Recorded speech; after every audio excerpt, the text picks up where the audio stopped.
Hello, and welcome back to the Collapse Life podcast, a thinking person's guide to civilization and demise. I'm your host, Zahra Sethna. In uncertain times, political satire is a crucial force. It provides a much needed outlet for critique, reflection, and questioning convention. We're very fortunate today to be joined by Jeremy Nell, a political cartoonist and podcaster from South Africa. He's here to tell us about his very interesting journey from art school dropout to social commentator. Welcome, Jeremy.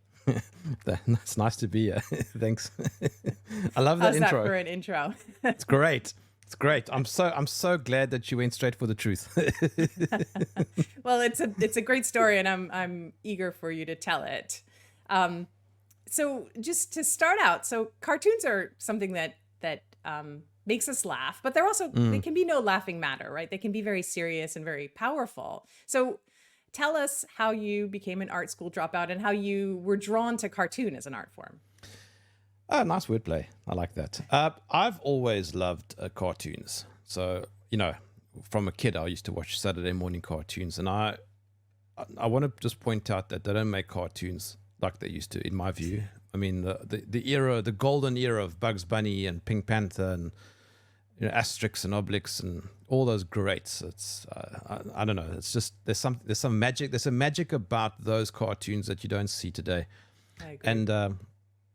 And anyway, so I've always loved cartoons, and I remember wanting to become a cartoonist. It's not a very high aspiration, but nonetheless, I used to draw in my Bible in Sunday school and all that sort of thing. And then when I left school, I went to art school, and I failed. I mean, who fails art school? Anyway, so I failed art school, and then I became an artist, as you do. So and so that's kind of it. I mean, I became an artist, but when I say I became an artist, it's not like you can just apply for a job. Right. It took a lot of hard work. It's drawing all the time and submitting my work to various newspapers here in South Africa and looking for an editor to bite, and it took a few years. It took a few years. So why did you fail art school? Was it because they were trying to sort of push an orthodoxy that you weren't willing to follow, or you just what was it? I don't think I was good enough. No, look, That's it's weird. obviously not true. It's weird, Zara. I don't think you can be marked on art. It's a very strange idea. I mean, if Vincent van Gogh had went to art school, he would have failed too. Right. I mean, he's one of my favorite artists ever, and I had the great privilege of being taken on a personal tour at his museum in Amsterdam. Wow. Just a few months ago, and it's crap. I mean, his work is not very good, and I know that every artist will their jaw will be going out of joint. How can you say that? But his work wasn't good at all. But it's not about the technical ability that makes, in my view, art good. It's more than that. It's the story around it. It's the motivation. It's everything. It's the holistic approach to it, and that's why I think that cartoons, in many ways, are seen sort of at the bottom end of the food chain in the art world. There's a reason why the Louvre doesn't, put cartoons on display, because they don't really see it as a great art form. But yes, what's interesting. So I think it was Charles Schulz. He drew Charlie Brown. I think it was he who said that the Louvre would never do that, and so they then exhibited Charlie Brown and Snoopy cartoons. It's one of the few times, I think, in the last few decades that the Louvre has done that. Interesting. But what's great for me is that, being a political cartoonist, which took years to get into, because you also have to devise your thinking and the way in which you approach current affairs. It's about saying as much as you can with as few lines as possible. Yeah. And for me, that's an art. And I just love that. I don't know how you can be marked in that, because it takes a lot of guts to draw really badly. And badly on purpose. I mean, if you look at my cartoons, they're not. I like the way I draw, okay, but in comparison to many other artists, there are really great artists out there. But it's not, in my view, only about that. Scott Adams, who is well known for drawing Dilbert, He himself has said Dilbert is not really well drawn, and Dilbert is not really well drawn, but it's everything else that adds to it. It's Exactly. It's not just a piece that you're looking at. And in some ways, the image or the way it's drawn is sort of secondary to the message, right? I was going to ask you about that, because what is incredible about a cartoon, in particular the type of cartoons that you do, is you have a very clear, concise message that you have to get across so quickly before someone's attention is turned to something else. So obviously that is a difficult thing to do, and I just wondered if you could talk a little bit about the process. I mean, how do you focus your thought down to one thing? So I always used to joke and say that, you know, I was ADD or ADHD. I don't know if those things are real. I've come to question the existence of ADD, but let's just pretend for a second that it is real. I always joked and said, well, I mean, I can't do much more than a single page. You know, I'm bored already by page 2. And so the great thing about drawing a cartoon is that you've got to get as much done in as short a space as possible. so the great thing is, like, 3 panels is about as much as I can handle. After that, it becomes a full story. And so the whole aspect is, it's exactly as you say. It's just about thinking about a message. Like, what is it that I want to say? Okay, right. So I don't like LGBTQ propaganda. So what about it do I want to say? And there are various devices that you can use, and I won't get into it because it gets complicated. But you know, you can mock something, you can be sarcastic, you can be angry.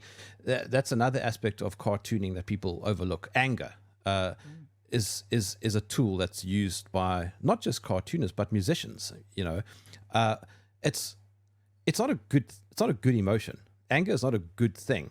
But I think it's helpful in some instances, because comedians are also often angry, and I don't know what it is. I've thought about this for years. Like, why do we end up getting so angry? And I think it's as simple as we get worked up by things that we see around us, and that's where the satire and the mocking comes in, because you are ridiculing mediocrity. As a cartoonist, I'm not ridiculing excellence. I'm not making fun of something that is excellent. Why would I do that? It doesn't make any sense.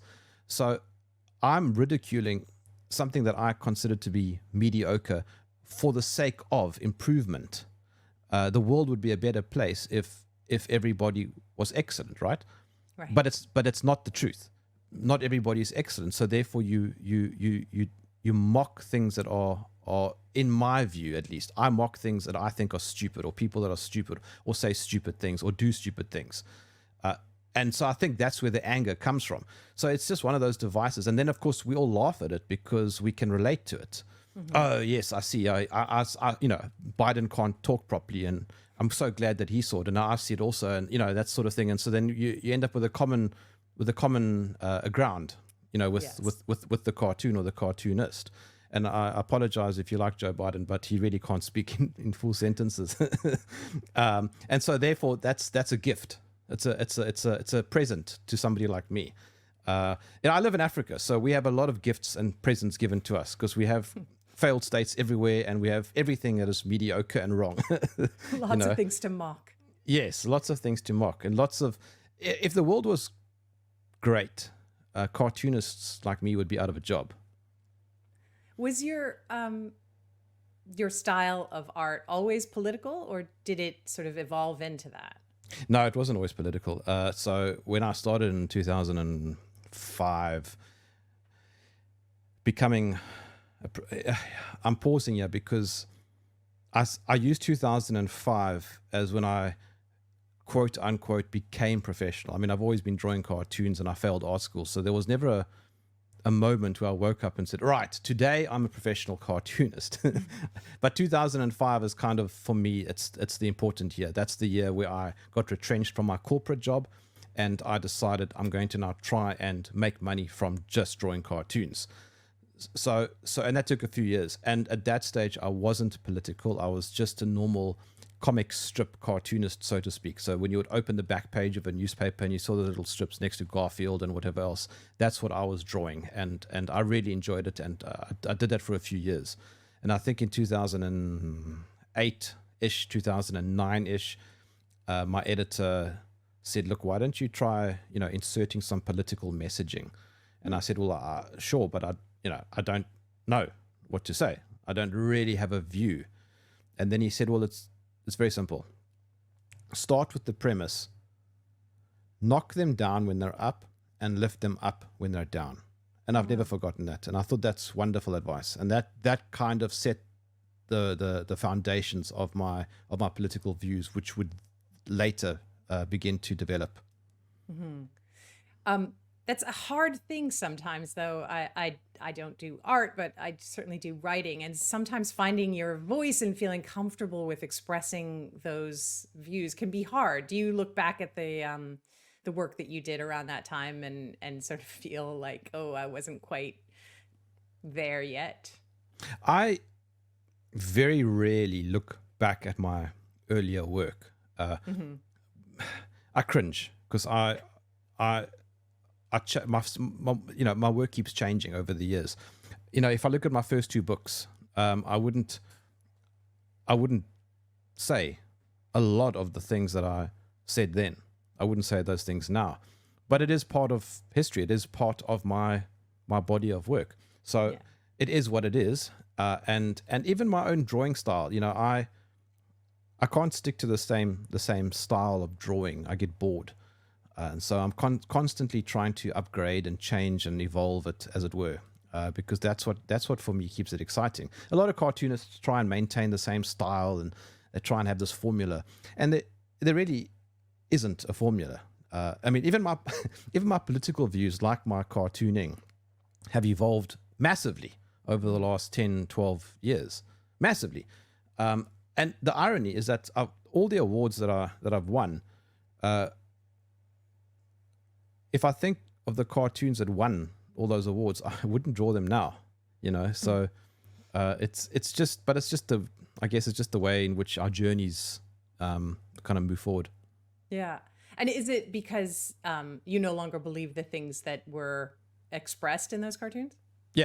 Yeah. I don't really believe a lot of those things anymore. I mean, the COVID era, like a lot of people, it hit me like a bag of cement. Like, what is going on? What is going on? None of this makes any sense. And then suddenly I ended up finding a rabbit hole, and then next to that rabbit hole was another rabbit hole, and then inside that rabbit hole there were 3 rabbit holes, and so it went on and went on and went on. And so now I question just about everything I ever thought I knew. Yeah. And I want to get into that because I think you have a really interesting story in that. So when COVID hit, did you have a column already, or what do you call it? No. Well, I mean, just like a spot where my cartoons would appear. Correct. Yeah. Yeah. So I've drawn for a lot of different publications over the years, mostly here in South Africa. And I've covered most of them, and I've been fired from most of them, largely to do with my views that, cross lines and push the envelope too much. And I don't do that on purpose. I mean, I don't like, creating financial instability in my home. But it is just the nature of the game, I guess. And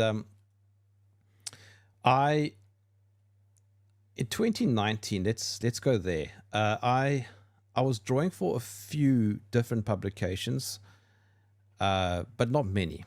And around 2020, when this whole nonsense happened, everybody went into kind of safe mode and started removing, excess expenses and costs. And of course, cartoonists quickly got the boot. And I ended up with one publication for whom I was still drawing, and it was one of the largest here in South Africa, massive newspaper. And then in 2020, our views on COVID dramatically clashed. And I wasn't willing to adjust my views, because at that stage now I'd become quite, shall we say, red-pilled. I became quite red pilled. I was no longer believing what I saw in front of me, and this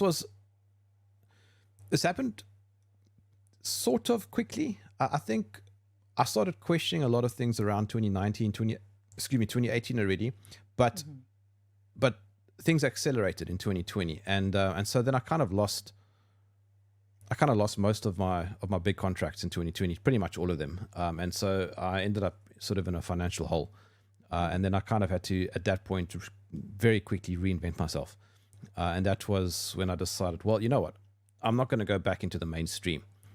I'll get people around the world to fund my work. I don't need a boss, as it were, or an editor. The people around me can be my editor. I can be my editor. The internet has allowed us to do what you and I are doing right now. 20 years ago, this would have been quite tricky. And so why not exploit technology? Let's see where it can go. And so that's what I did. And of course, the podcast very quickly became part of that. Yeah. So tell us about that, because so like many people, I learned about you and your work through your podcast, Germ Warfare, which is kind of the overall brand that you have, but I learned about it through the podcast. How did that start? And how do you go from political cartoonist to podcaster? Yeah, so it's such a strange combination of things. But I guess if you think about it, it's not that complicated. Cartoons, particularly what I do, political satire, mainly is about an idea. What is it that I want to say? What is it that I want to comment on? And, well, I guess the podcast is just an extension of that. Let's just talk about ideas. If I'm mocking LGBTQ nonsense in my cartoons, well, let's also talk about it.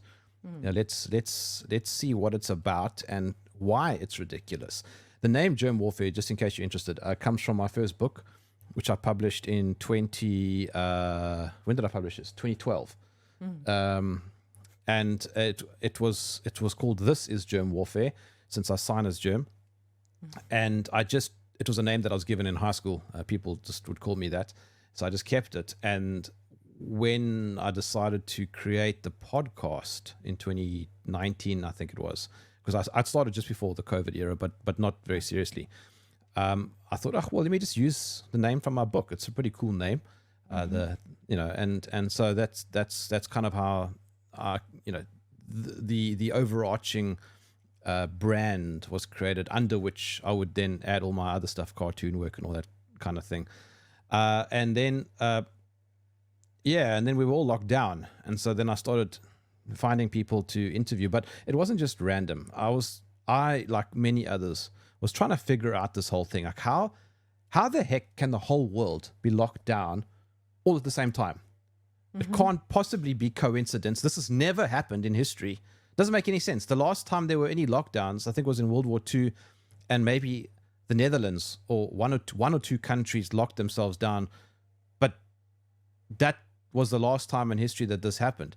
And now suddenly half the world, most of the world, just goes, well, yeah, there's this deadly zombie virus that's traveling around the world, and it's come out of China, because China's always the bad guy. And it just so happens that we must now lock everybody into their homes.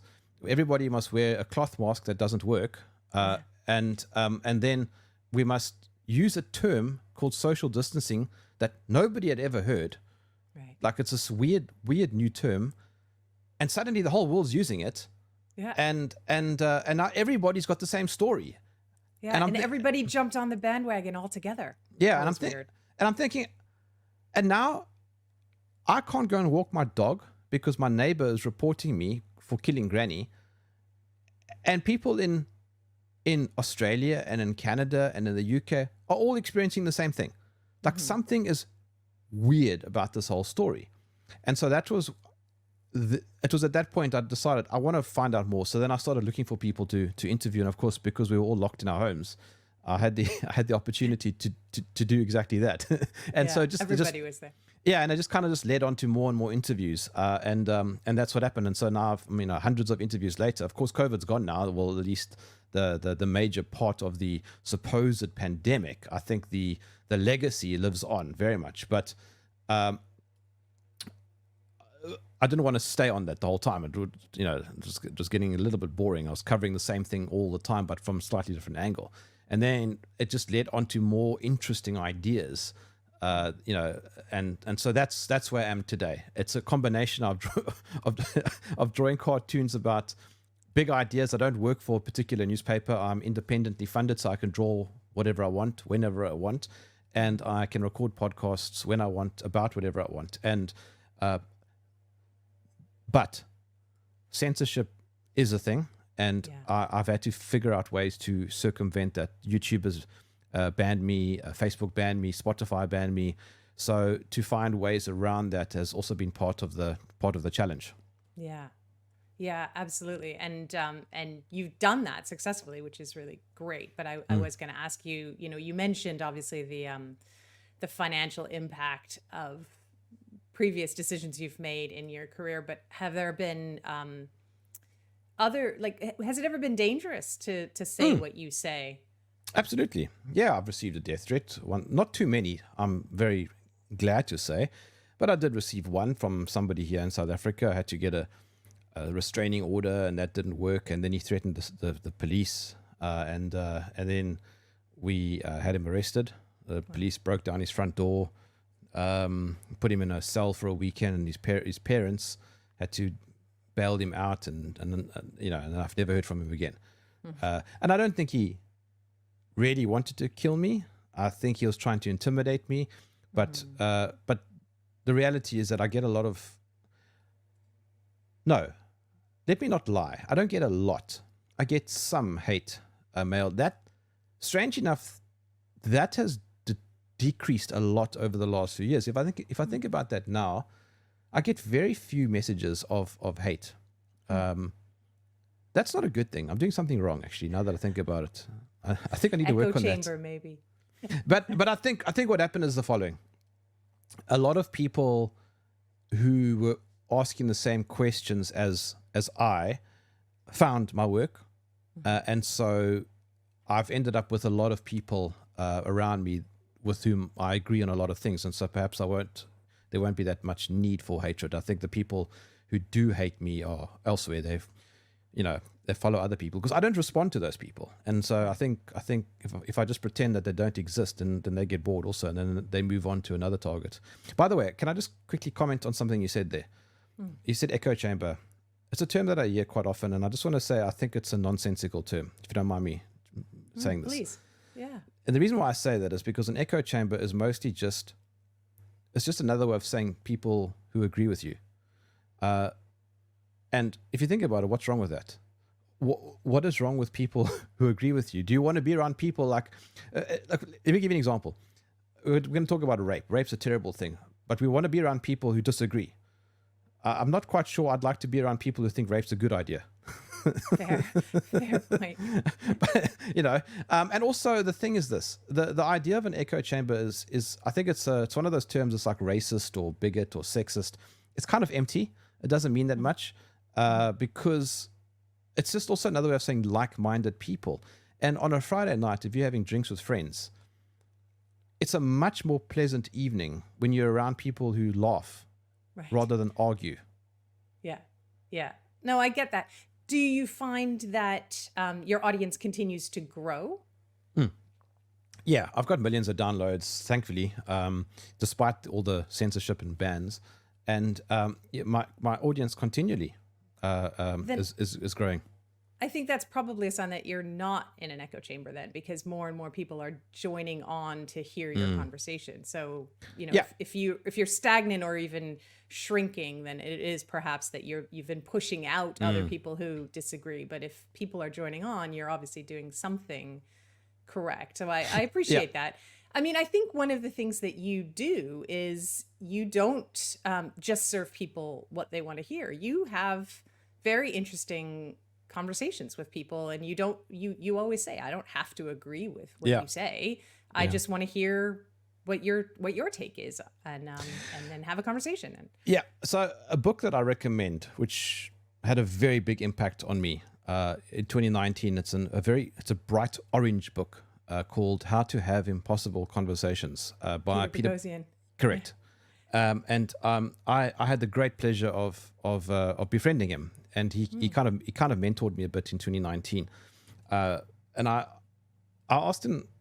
I mean, I read that book a few times. It just really, really impacted me, because I realized that people argue with one another because they don't understand one another. That's why.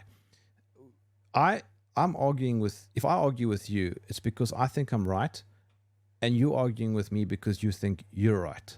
Mm-hmm. So what's happening is that we both think that we're right. So what happens next? Well, we either argue or we try and find a way to engage. Mm-hmm. Now, the way that modern society works is engagement is dead. Everybody's just shouting from their soapboxes, and everybody's just sending out mean tweets and all that kind of nonsense, and posting videos on YouTube about going to expose this person, or we're gonna mock that person, right? And it's funny that I'm saying that because I draw cartoons in which I mock people, but there is a subtle difference here. In my cartoon work, I don't ridicule people who I think are lower than me on the food chain. That would be what you would call punching down. I'm not going to mock somebody who's on the street who's homeless. Like, why on earth would I do that? Am I such a crappy human being that I'm going to go and mock that person? He's got a story, and how he ended up there is his story. But I will mock Boris Johnson or Joe Biden, because they're much higher up the food chain, and so that's punching up. Now, when it comes to an impossible conversation, it's not necessarily about punching up or down. It's trying to understand why we are conflicting in our views. So in other words, let's, and I really do enjoy some of these fringe topics. Let's say we're talking about the shape of Earth. Now, that's become very popular in recent years. Earth is flat. Now, I love chatting to folks who think Earth is flat. I don't necessarily agree with it. I will, however, say that I don't buy a lot of what I've been taught, conventional science, particularly that which comes from NASA. But having said that, I still love the conversations because they put me in a position that I need to think about my own. It's holding up a mirror, and I'm going, why do I believe what I believe? And that's what How to Have Impossible Conversations showed me is we both think that we're right because nobody deliberately chooses what they believe to be the wrong position on something. You hold a position on a topic because you think it's the correct position. And then B, it's about persuading. So if I have a conversation with you about the shape of Earth and I'm way more persuasive than your position, you might go back and rethink your position and go, oh, actually that was quite convincing, and so that's how to have an impossible conversation in a nutshell. And so going back to, I suppose, in a very long-winded segue, I apologize, but the idea is to engage on some of these talking points that are otherwise untouchable, taboo, fringe, and these are for me very interesting. I genuinely find all of these things interesting, and so I don't, for the most part, engage in a conversation that I think is boring. Like, for example, I'm not going to talk to somebody who thinks that carbon dioxide coming out of a car heats Earth, because I don't personally buy it. And I'm not willing to listen any further to those conversations because I did for years, and they're rubbish. And humans don't cause global warming, and there really isn't any evidence for that. So now I'm more interested in other things, like, okay, but then what does cause global warming? Is it the sun? Is it cloud cover? So what happens is that I end up with all these other interesting entrances into similar talking points, right?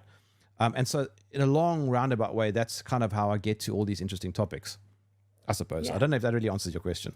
No, I think it does. And I think what you really hit on is the idea of conversation. I think that is what a conversation is. It's an exchange, and it's a back and forth. And we've lost or purposefully maybe redefined what that engagement is. And Yeah. so now people just want an opportunity to be able to tell people what they think and then to close shout. their ears. Yeah. Yeah, and also it's very important, Zara, sorry for interrupting, but it's very important to me to actually assume that the person you're talking to knows more than you. This is a big problem in media. Radio interviewers and show hosts and whatever else, they love hearing their own voice. And they want their guest to know that they are very smart.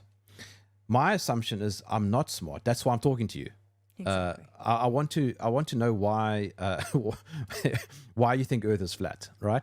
And this is important. I'm genuinely listening.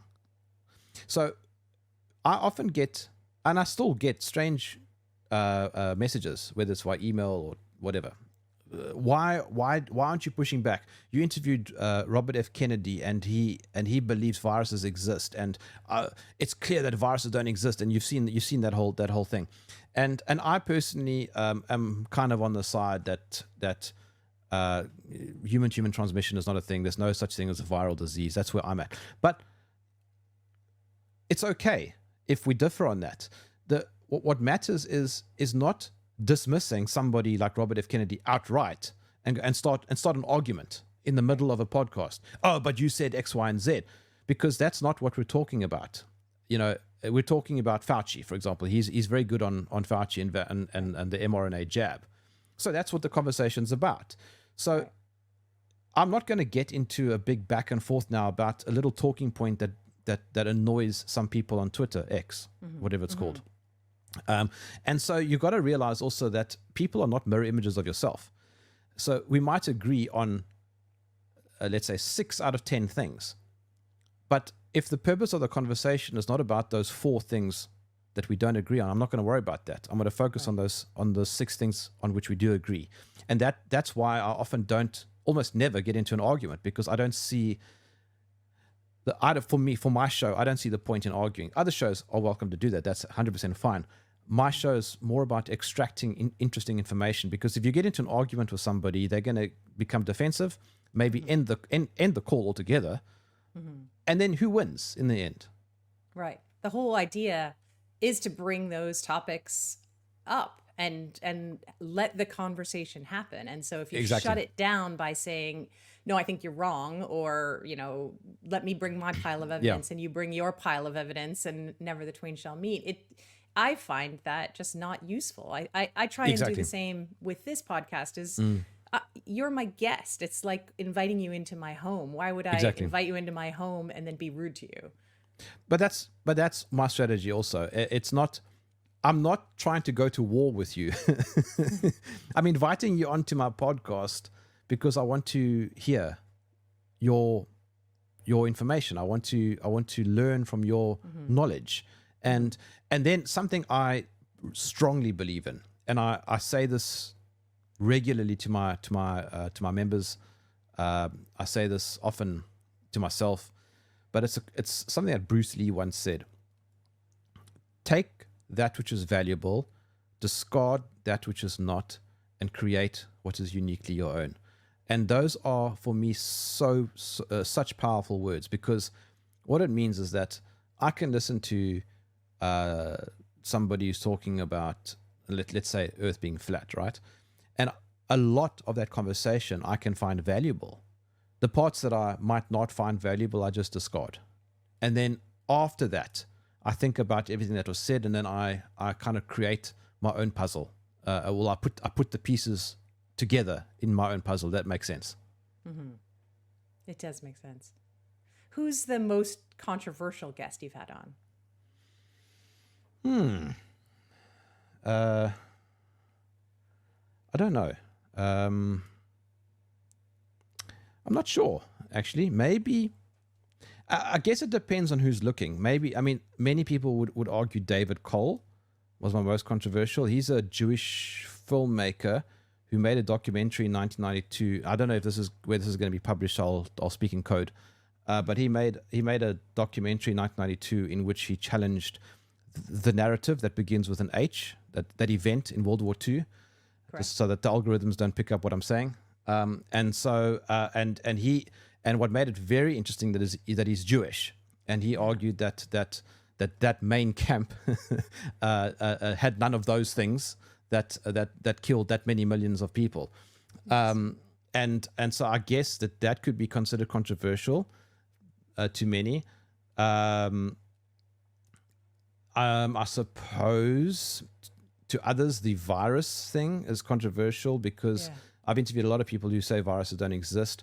I find those arguments extremely compelling, and that goes against a massive pharmaceutical narrative. But yes, you see, it's weird. I personally don't see a lot of this as controversial. But what I find so valuable from all of this is particularly like the big pharma, the virus stuff. Like, let's say viruses exist or they don't exist. It's not really the point of what I'm about to tell you. But what is interesting to me is that it readjusts. It forces me to rethink how I approach medicine. You know, what did I get it? So I just arrived home from a hunt. I go hunting, right, with my mates, and I almost every single time I get back, I get sick. I get some sort of respiratory flu. So then I think to myself, why did that happen? Was there anybody who was on the hunt that had flu? No, nobody. So why did I get sick? And so now I start questioning. And then because of those conversations I've had, I now realize that there could be other reasons for me getting ill, and not necessarily just a virus, which is just that it's a catch-all phrase. You know, it must be a virus, a bug. Maybe it was the fact that I was literally in a different environment. It was dramatically different. I had a lot of adrenaline. I flew in an airplane. It was exciting. I didn't get much sleep. I drank a lot, all that kind of thing. And you put all that together in a short space of time, and then you go back to how you were. And of course, that can also lead to you being sick because it's a dramatic shift in your environment. That's what I like. That's what I take from these conversations. And so I apply that to my personal life. And so for me, I see all of this as just massive opportunities to to improve on my own happiness, you know. And I've found that the silver linings through the COVID era are really, really thick and many. You know, I mean, I wake up now happier than I've ever woken up. You know, I wake up with a smile. I love my wife. She's pregnant. I'm looking forward to that. Thank you. And so I've got lots to look forward to, and we're building a home, a new home, and I see all of this as just, you know, I've made new friends because of the COVID era. I'm sure you have also. I've lost friends, but were they ever really friends? I suppose. And I see my well-being in a different light. I don't need to rely on over-the-counter pills. You know, in 2020 I was taking antidepressants, and other drugs, and I take nothing now. And you feel better than ever. Yeah. My only vice is this. A lot of people would say that's medicine. Yes, but it is Friday. It is Friday, Zahra, so you'll forgive me. No, I said earlier it wouldn't be a podcast with Germ without a glass of whiskey in your hand. So I'm glad you brought it with you. And because you're American, this is a bourbon, Jack Daniels. Fantastic. Well, thank you very much. I was just going to say, just picking up on what you just said, like, I feel like if over the past 4 years you haven't questioned at least one thing that you previously believed, then you really haven't been paying attention. And if you have questioned many things, and perhaps all the things that you once believed, and maybe you question them and feel like, okay, I get that. That's why I believed that, but at least put them on the table and ask questions about it. I feel like if you haven't done that exercise, you really just haven't been paying attention to what's been going on. Yes. And it's very, okay. So, I mean, look, in all seriousness, what happened was bad, right? It destroyed a lot of businesses. It destroyed a lot of people. I feel very sad for those millions and millions and millions of people with that jab in their body, right? I think a lot of people are dying. 17 million on last count, according to Denis Rancourt. You know, this is a lot of people. This is a lot of problems. Cancer is going to rocket because of these things. It's bad. It's very bad. Yeah. But I think I'm okay. So I'm happy that I didn't take any of that nonsense. So I'm fine.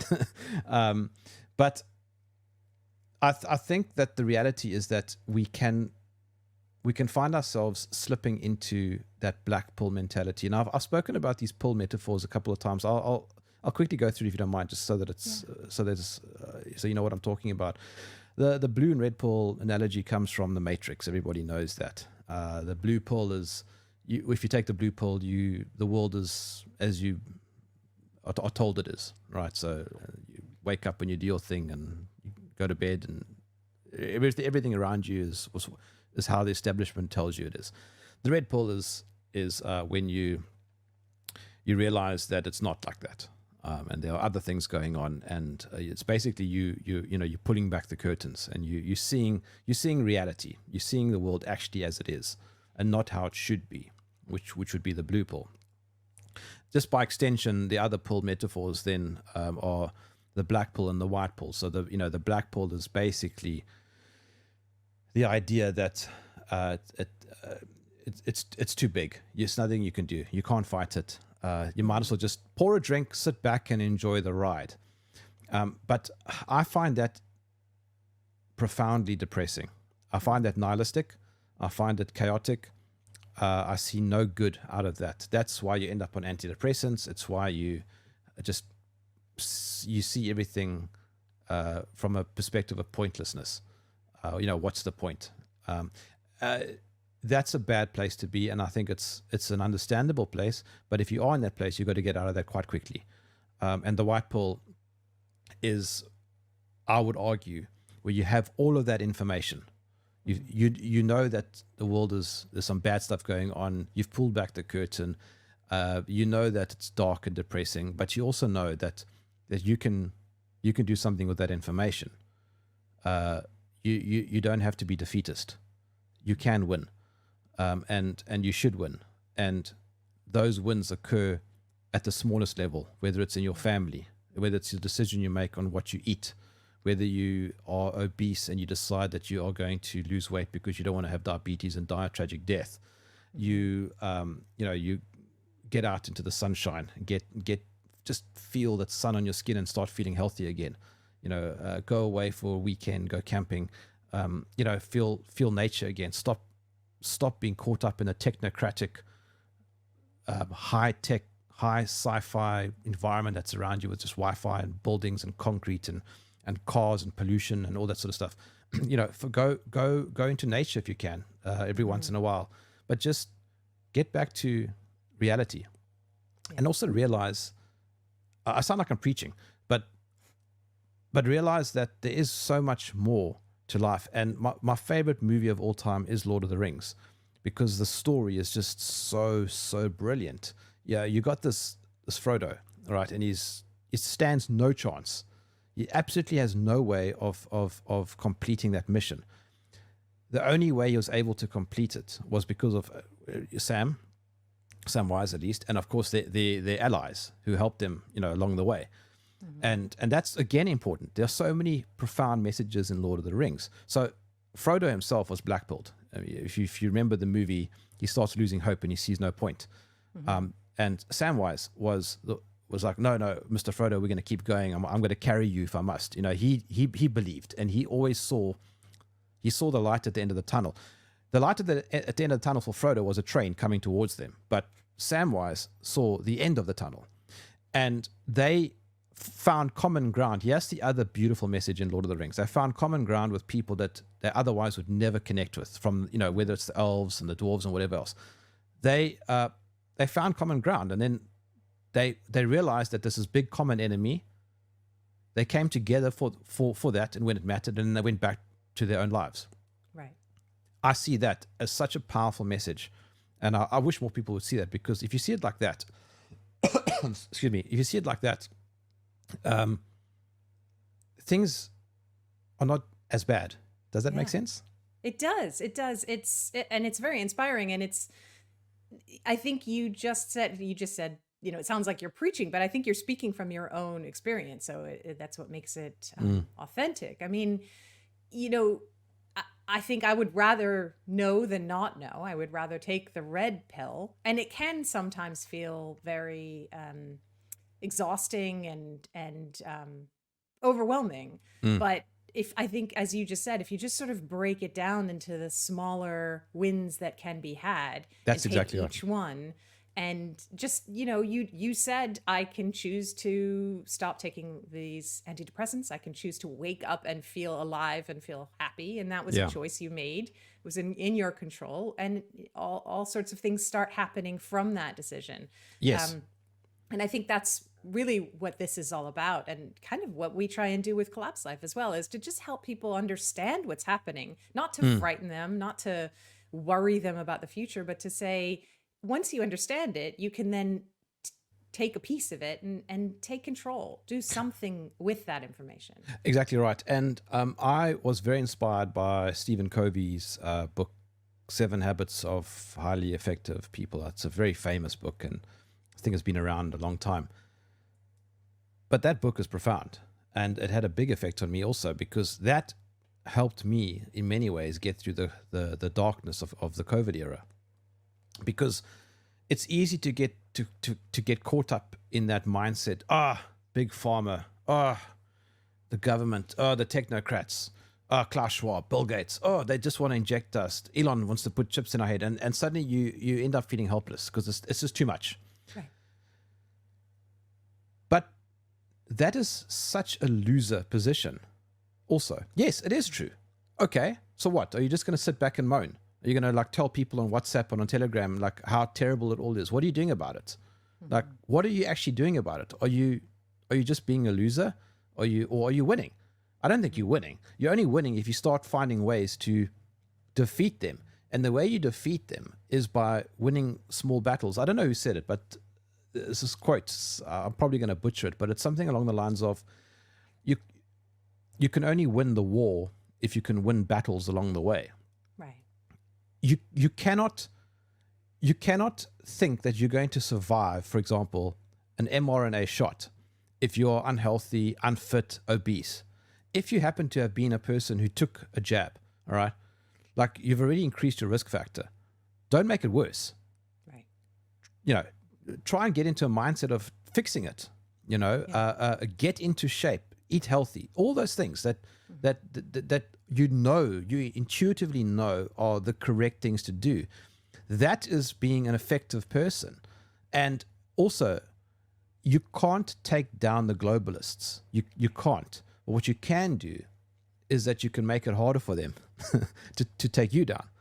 And the way that you make it harder for them to take you down is by firstly rebuilding your own fortress, as in your body and everything, your family. Go back to the importance of the family. Build your community. Get those networks up and running again.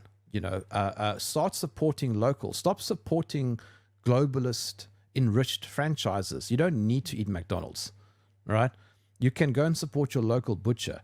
And once you start getting into that mindset, that parallel, what would you call it? A parallel society mindset. You start realizing that they don't have much power over you. Yeah. That is a highly effective person. And imagine if you've got 1 million people thinking like that.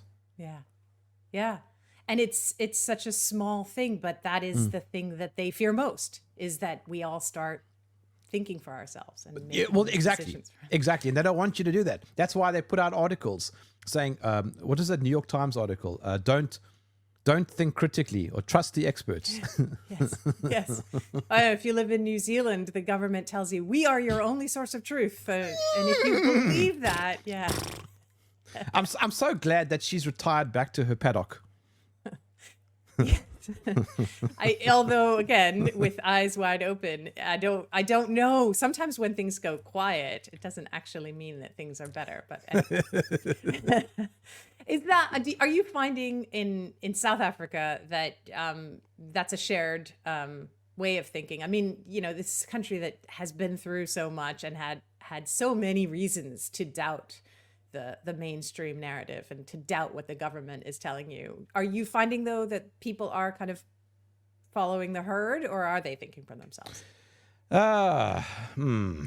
I think both, but I need to also say, I need to also qualify that by saying that here in Africa we have the advantage of the failed state. So let me try and explain that. You don't want to live under Trudeau, right? When everything is centralized and highly efficient. I think a better existence is when you have a failed state where the government is too inept, too useless, too corrupt to successfully lock you down, to successfully mandate vaccines, all that kind of stuff. It forces it forces us measly peasant class to network, to create NGOs, to create churches, to create private groups, all that sort of stuff. It forces us to become innovative, I suppose, is maybe the best way to explain Resourceful. it. Yeah, resourceful. Yeah, you don't rely on the state. Friends of ours want to come back to South Africa. They immigrated a decade ago. They want to come back. It's like, we can't handle living under Fidel Castro. I mean, Justin Trudeau, because it's everything is too organized. Everything works. And when everything is so efficient and when everything works, you've got yourself Animal Farm. Yes. It's difficult to break out of the system, but when the system is broken, it's a lot easier. So I don't know if it's difficult to try and describe, but there's a sense of liberty in chaos, Absolutely. and we have a lot of that here. So it is violent. It is a bit more of a jungle than perhaps what you might be used to. It is a third world dump, in many ways. It is rubbish in so many ways, but it also isn't. I wouldn't emigrate. I was just in Europe a few months ago, and it was brilliant, absolutely amazing, right? Like, I was in Amsterdam.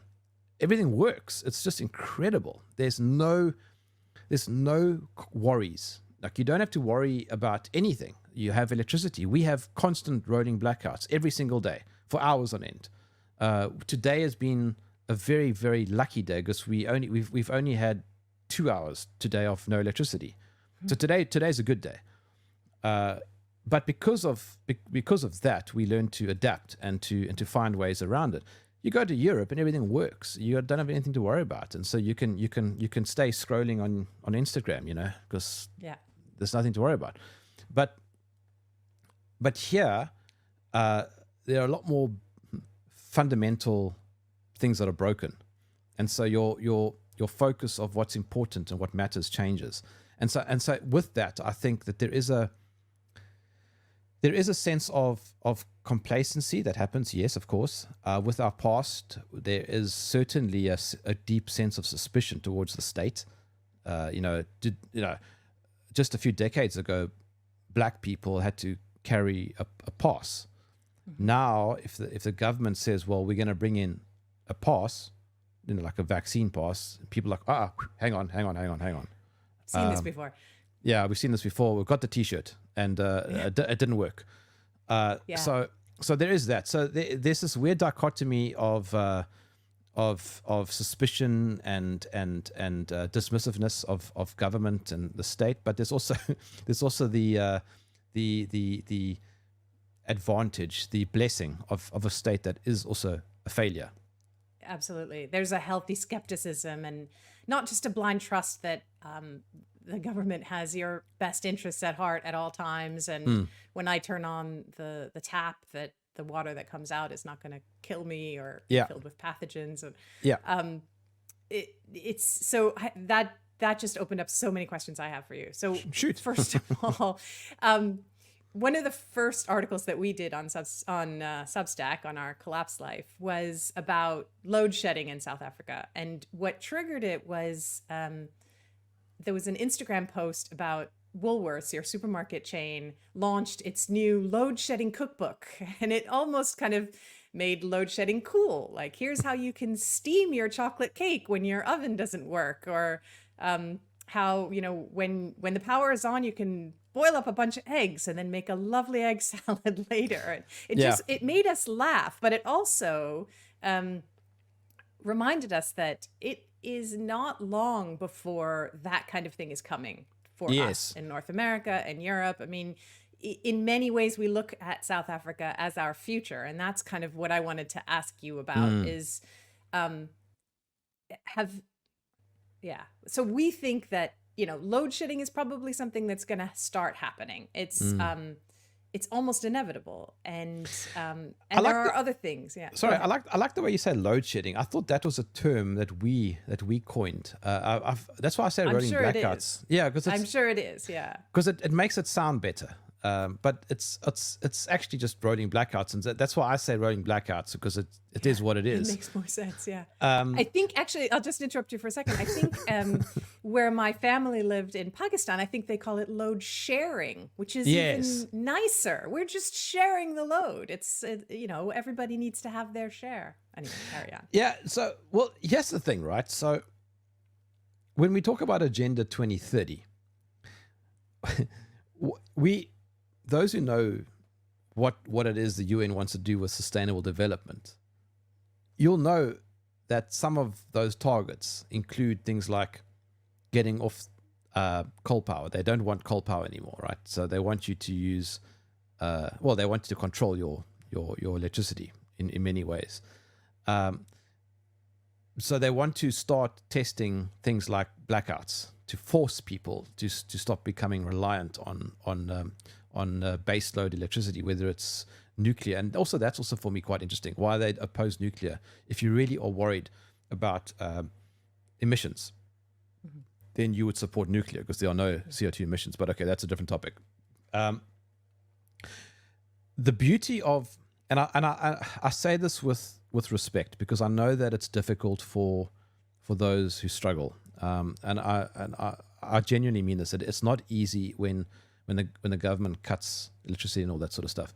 But you have really two options, no matter who you are in the country. Okay, you sink or you swim. Those are your two options, right? So you either find a way to get around it, or you end up worse off.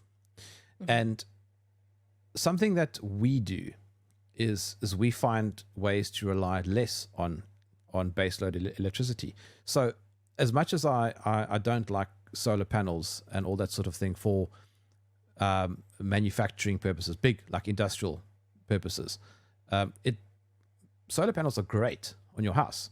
They really are great.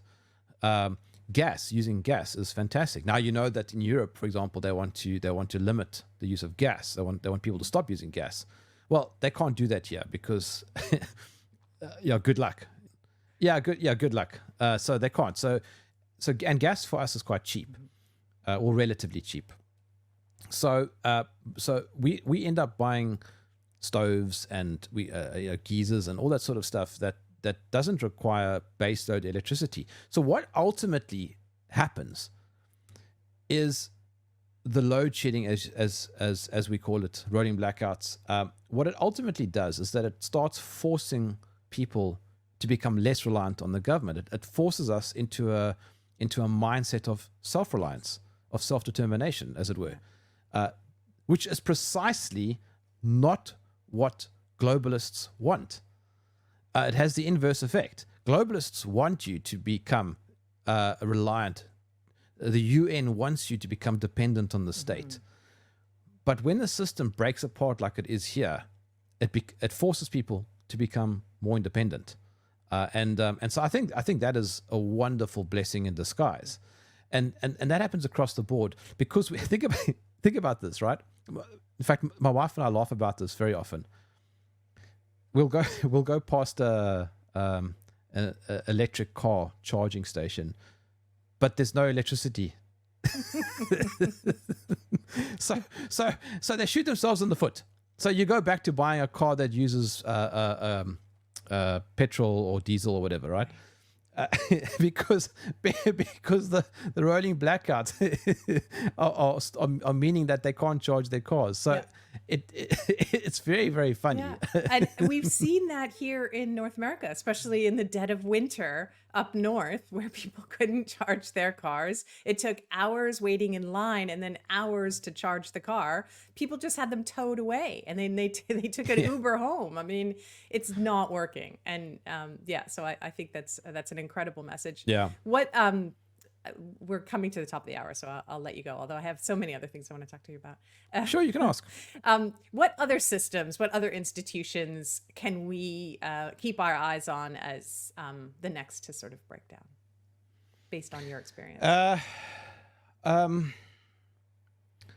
Look, I think there are two major trends, two major mega trends. I like to use the term mega trend. It's a term that I heard coined by my friend Thierry Baudet in the Netherlands. And the two mega trends are the following: climate change and pharmaceuticals. Those are the two big things. And I think everything, I might have this wrong, but I think everything kind of branches out from those two things. Sustainable development, which is pretty much everything that drives the UN. And it's a really lovely sounding term for a bunch of lovely sounding objectives, but it really is a terrible idea, and it should be rejected. In fact, nobody should listen to the UN and all that sort of thing, right? We know all that. Mm-hmm. But everything just about falls under sustainable development, and it is very technocratic in its mission. It's very transhumanist. It's very post-humanist. It's very progressive for all the wrong reasons. And so many things fall under that wing.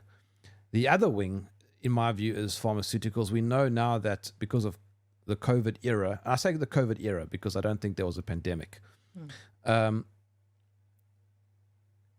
fear of disease is the next big thing that you can clearly see that they're pushing. Disease X, I'm sure you've heard that term. They're now making vaccines for diseases that don't even exist. I mean, how does anybody take that seriously? I know. It's mind-blowing. And so these two things, think about what they have in common. They're both invisible. Diseases, in terms of the causes, are invisible. Nobody knows where they are coming from, and you can't see these things. You've got to trust the experts. Mm-hmm. And climate change, which is sustainable development ultimately, is also invisible. You can't see what's going on. It's an invisible enemy. Mm-hmm. They'll tell you what's going on, and you have to trust the experts. The moment that you can see something is when you can become critical of it. So I think that these two things, which are driven by fear and propaganda, are major mega trends that are going to determine everything over the next few years. They are already. The COVID era has already determined that people are willing to be locked down, sadly. Millions of them wanting to be locked down, choosing to report their neighbors. I don't know about you in Texas, but in South Africa, we couldn't buy cooked chicken. It was banned during the lockdown, right? We couldn't buy open shoes, like sandals or whatever, right? Banned. I had no idea. Yeah. We couldn't buy tools for your garage, like a drill or something like that, right? Banned. Apparently, all of these things can spread the deadly virus. So, I kid you not. You can look it up on the internet. I promise. You can look it up. Go and type in roast chicken or cooked chicken, South Africa. You'll see. I promise you, it was real. So I would walk into the shop that you mentioned earlier, Woolworths, and I couldn't buy a pie, for example, because it was hot food, and so therefore hot food was now deadly. Which maybe was also a good thing because pies are not terribly healthy. But the point is that it's just absurd. It's Monty Python. It's Monty Python in its ridiculousness, and people, intelligent people, Zahra, intelligent people all around the world bought into this garbage, and so the sad thing is, I think that a lot of these people, as Matthias Desmet said, Matthias Desmet, he did the whole sort of mass formation thing. Yes. Amazing guy. I had lunch with him last year. Oh, lovely. We had him on the podcast as well.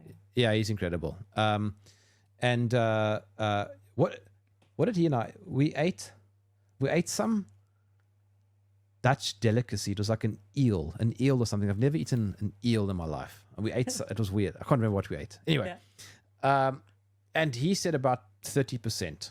I think 25 or 30% of all people will, buy into this stuff. He does argue that can change. Mm-hmm. It requires a bunch of different variables, but about 30% at any given time, more or less, people will buy into this nonsense, and they'll buy into the climate change nonsense, and they do, and we see it.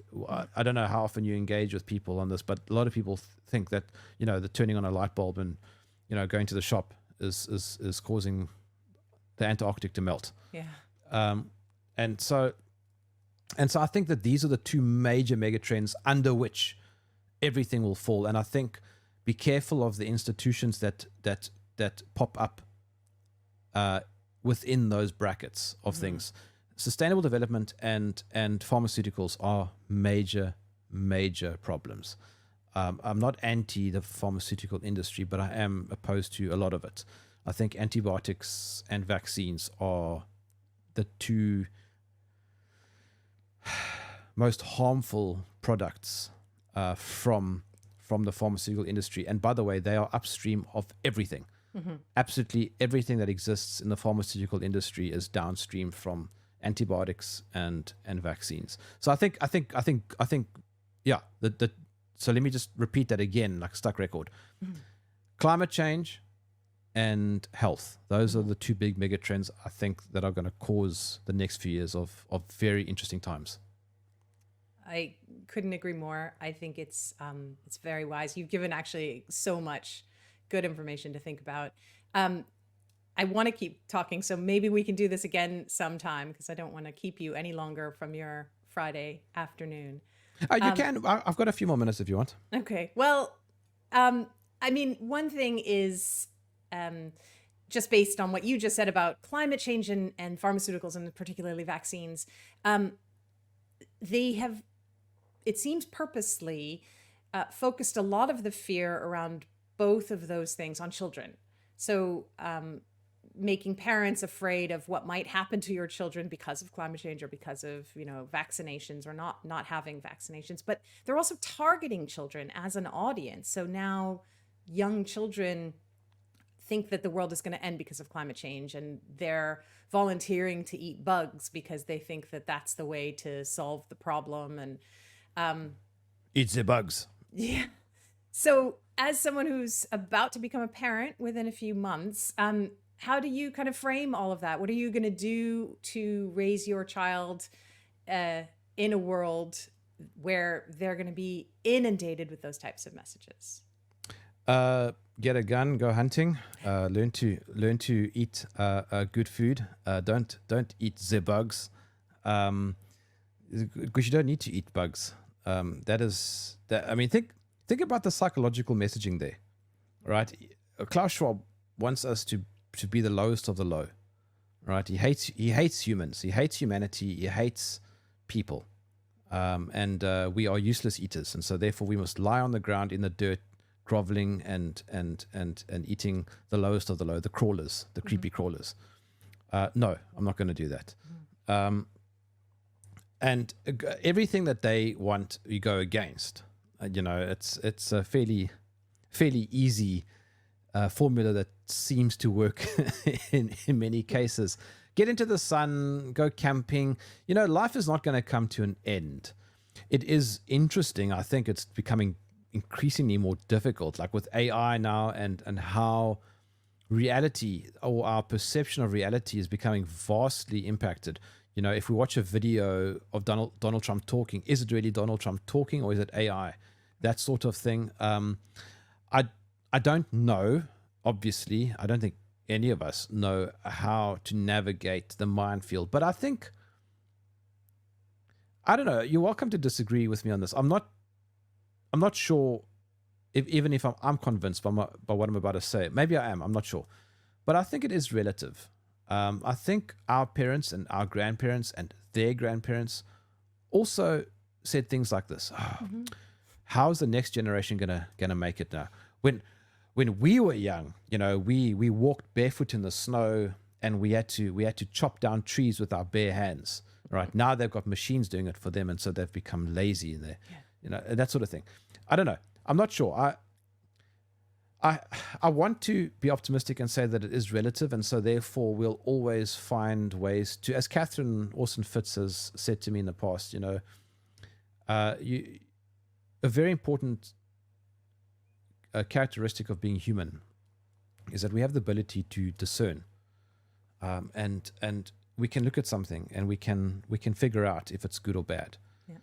And it might be difficult. Some things. AI is particularly tricky because nobody quite knows yet where that's going. But I think we'll still be able to discern. I don't think those of us who are, I hate this word awake, but okay, those of us who are awake, I don't think all of us will fall into those traps of transhumanism and enslavement, etc. I think a lot of people will. And I think it's certainly made more difficult with millions of vaccinated people and obese people and distracted people and all that sort of stuff. But I think there'll be a lot of us who will get through things fine. And my hope is that the next generation will be able to discern and navigate the minefield with a great degree of success, and the generation after that. That's why I seem to have a bit more optimism.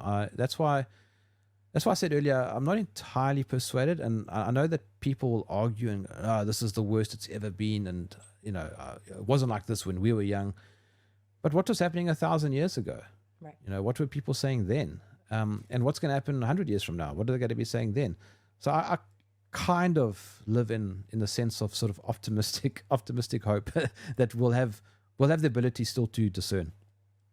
Yes, I agree with you. I think that it's a bit of a consequence of growing older, as we both are, that, we are sort of looking at younger people and going, oh, geez, just as our parents and grandparents and great-grandparents must have done.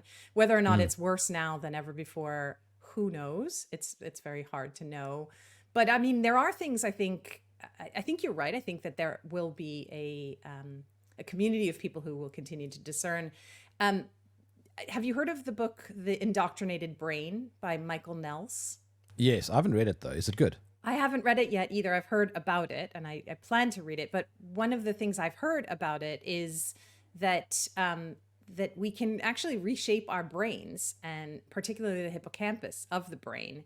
It continues to grow throughout our life if we exercise it, essentially. And one of the best ways is curiosity. It's having conversations and sharing ideas and continuing to learn. It's going out in nature and experiencing things, learning things in a time and space, not just mediated through a screen.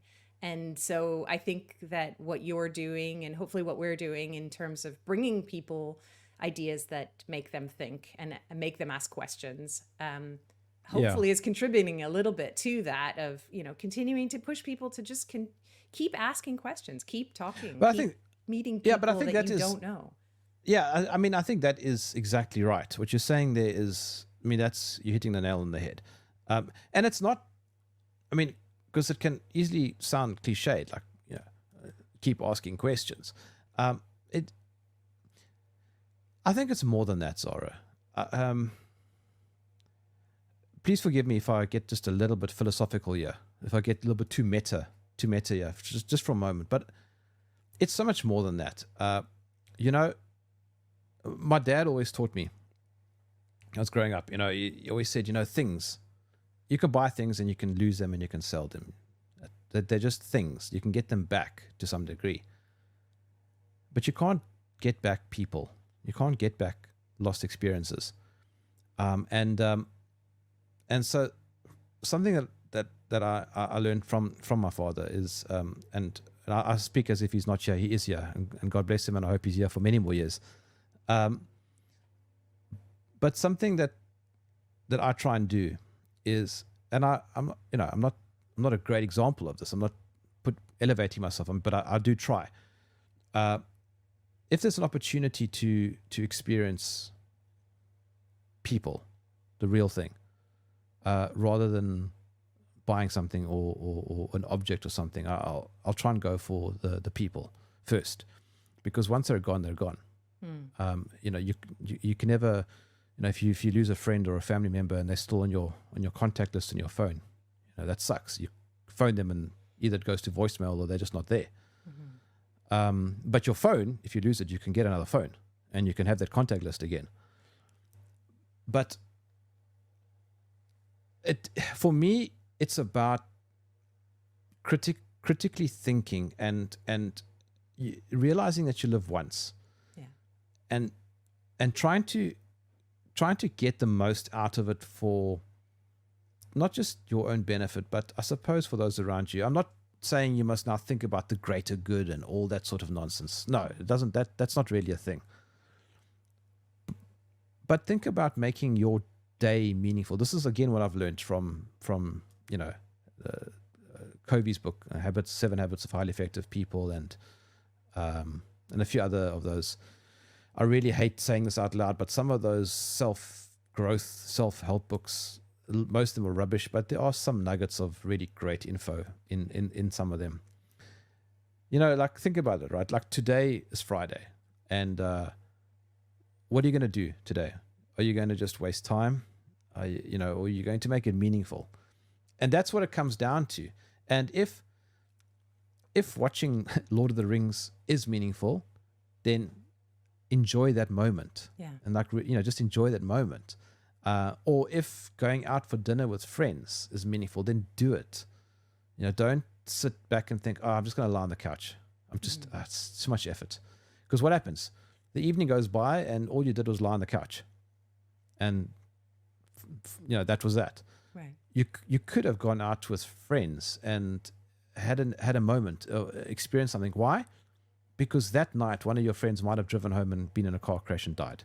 Right. And you would never have experienced those last few hours if you had stayed on the couch. This is the kind of stuff that I often grapple with. It's like, because you live once, you want to make as many experiences as meaningful as possible.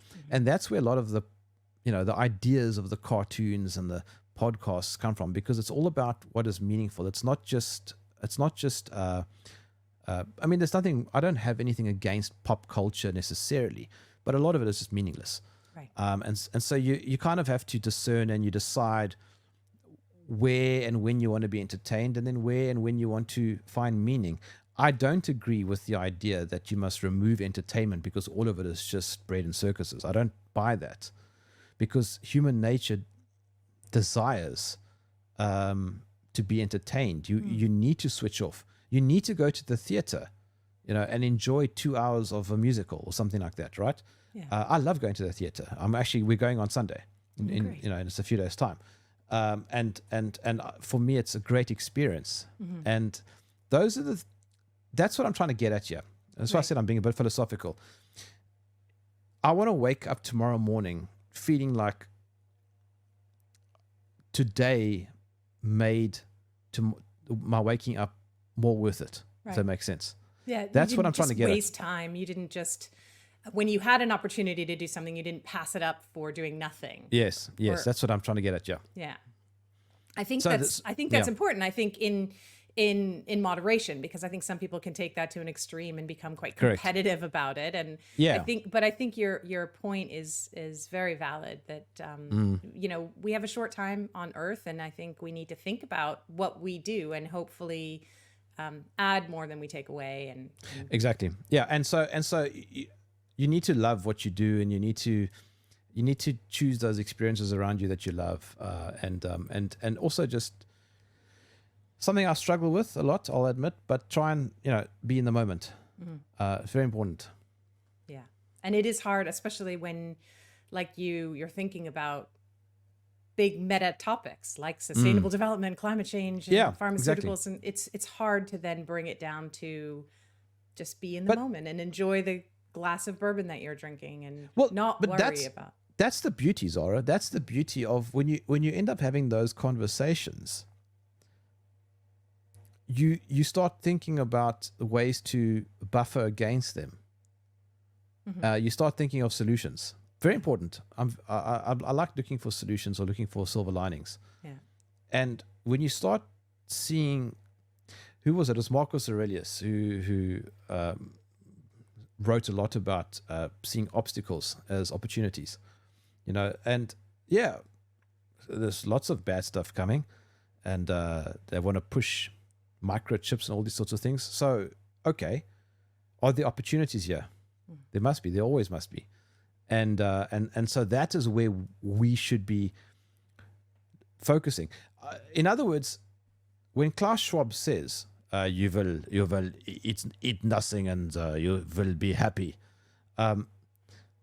we should see that as an opportunity. We should be thankful that he's telling us that. Yeah. Because he's literally telling us what he wants. Yeah. And we now have the opportunity to go, okay, well, I'm going to find a way around that. Yeah. rather than him not telling us. Exactly. Yeah. And the more absurd it becomes, like open-toed shoes are a danger to society, the easier it is to see how ludicrous and so how you can maneuver around something. When it almost makes sense, it's much harder to avoid stepping in the pothole. So how's this for a segue? But you just spoke about the absurdity and the ridiculousness of it. As a cartoonist, that makes my job very difficult because a cartoon is meant to make something more absurd. How do you make something that's ridiculously absurd even more absurd? So what happens is that ultimately I'm just plagiarizing. I'm just making a carbon copy of reality because I can't think of anything more ridiculous. I never thought the day would come in my life where the government would ban, cooked chicken on the grounds that it's deadly, because it harbors viruses. Yeah. Now, I mean, that's something that should be in a cartoon. But it wouldn't even be funny. It's so stupid. I know. No, that's great. How can people find your work if they want to see your cartoons or listen to your podcast? GermWarfare.com. It's the easiest. Just go to my website. It's all there. Fantastic. And who are you looking forward to interviewing next? Sure. That's an interesting question.